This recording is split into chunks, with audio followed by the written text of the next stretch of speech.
شما میدونستید تو خارج فقط اسکولا میرن مدرسه؟ سطح زبانمون نرم و مرطوبه. 3 بسته خرما با جنازه بهادر. زنگ آخر، بالاخره انتظار به پایان رسید.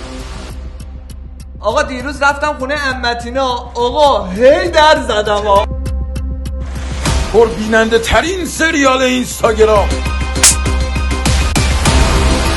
حضور بازیگران مطرح سینما. آماده باشید برای خندیدن از ته دل.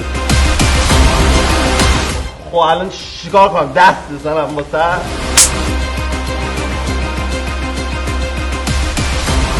اجازه چوس مسکال.